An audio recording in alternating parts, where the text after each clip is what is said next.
Hi and welcome to Taktik Airsoft. Today we'll be talking about the new Scar Heavy. This is actually the gas blowback version from WE Tech. So this is actually the first time we're opening this box. Later on when we're going to be doing a shooting test, we'll be using another mag. We'll just keep this mag fresh.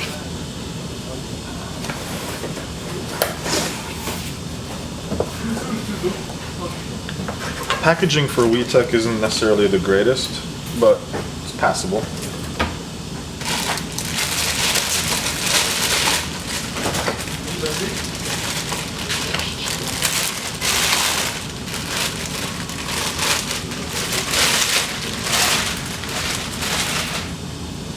So, the gun comes in preset as a CQC version Scar. Comes with the steel flash hider, the long one. It's pretty nice. If you actually unscrew it here,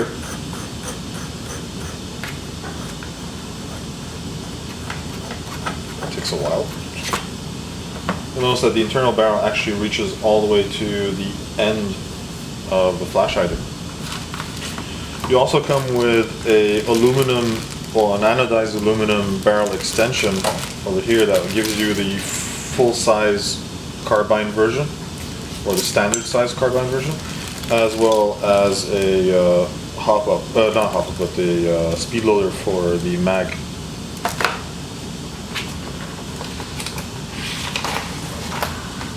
The manual is actually the manual of the Scar L. So in terms of usage, there's not really that big of a difference. They're actually pretty similar. The mag is actually loaded in the gas in the mag is actually loaded in a different way. We'll see that later.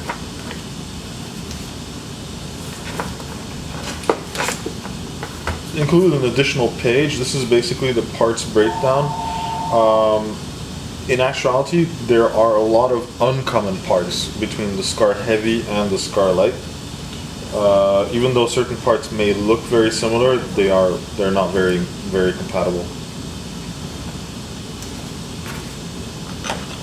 Just gonna put this guy back.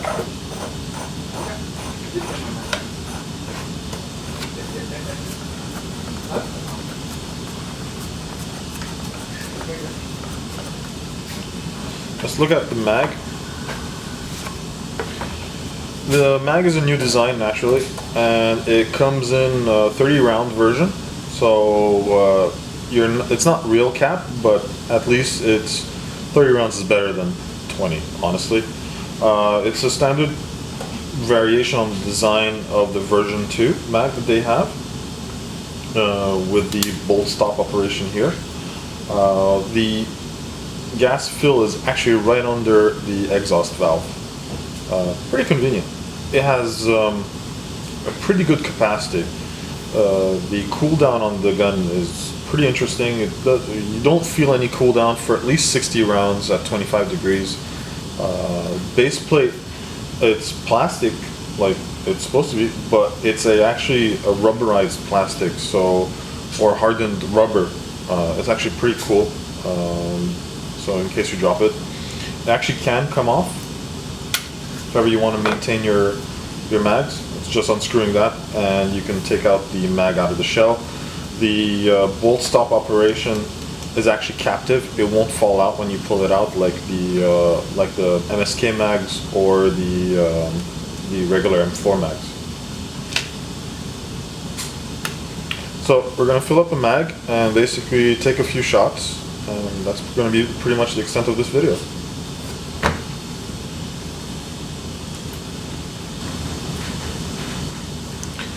So we're back with a new fresh mag, filled up, 30 rounds. I usually fill it up for 20 seconds just to be sure it's full. You're never going to get any issues after that anyway. So just to touch on the operation of the Scar, basically this time WE has done something different. It's actually based on a production model Scar. There are a few differences compared to the L. The L's tend to be pre-production models. The plastic feels a lot nicer on the Scar Heavy than it does on the Scar L. It's got this grainy texture instead of the smooth texture, which I like actually. The safety starts at the 180 instead of at the lower 45 like it does on the SCAR Lite. So at 45 you're in semi, and at 90 you're at full auto. I felt that the bolt release was actually chunkier internally. The cutouts are the cutouts on top here for the production models, as is the cutout for the stock latch. But the stock latch button is actually the same as the one you would find in the L, and the L stock entirely is replaceable. You can actually interchange your stocks. That's one of the pieces that you can actually interchange. Well, that and their pistol grip. As usual, the charging handle is interchangeable between sides during the assembly. The other thing is that this is, again, still they haven't changed their flip-up sight. It's still the pre-production model, which has the push-button style. And again, small details like the Mark 17 Mod 0, caliber 7.62. That's pretty cool. The other thing is that the tint on the anodization of the aluminum upper receiver is actually a lot more golden this time than it is silver on the SCAR Ls. So let's load her up.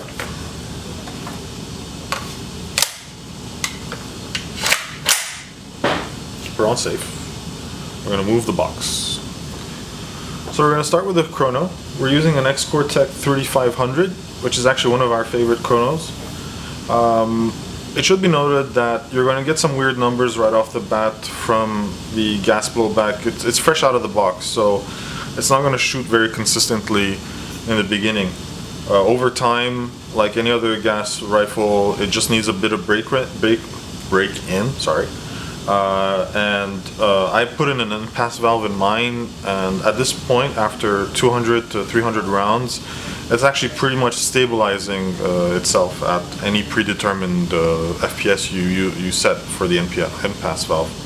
Still needs a bit of a break-in, probably around anywhere between 500 to 600 rounds, and then we'll see better performance out of it.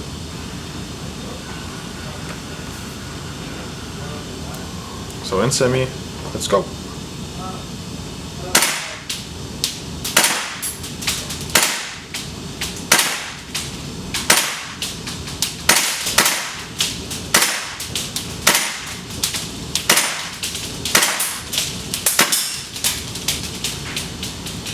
And we got the bolt lock working. So basically, not very consistent in the sense that you're not going to have a stable bunch of numbers. A max at 300, and well, actually the max was 405. A minimum at 350 over 30 rounds, with an average somewhere in the 366, 370. But honestly, that's just normal for a brand new gun. Let's go on another different angle for the gun. So now we've reloaded. We're using the same mag, and that's what impresses me most about the SCAR Heavy compared to other Wii offerings, is actually the cooldown. You can pretty much run the mag with the same gas load that you had earlier several times, probably I'd say 2.5 times. And you won't have much in the way of cooldown. So we'll mag in. Let's take a few shots.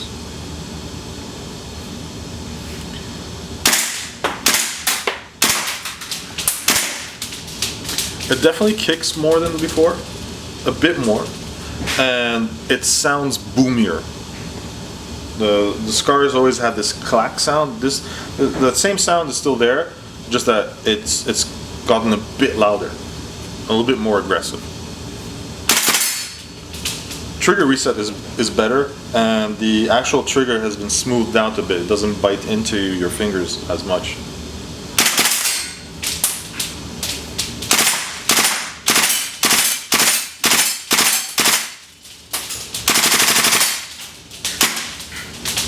There you have it, SCAR Heavy from WE Tech, brought to you by Taktik Airsoft.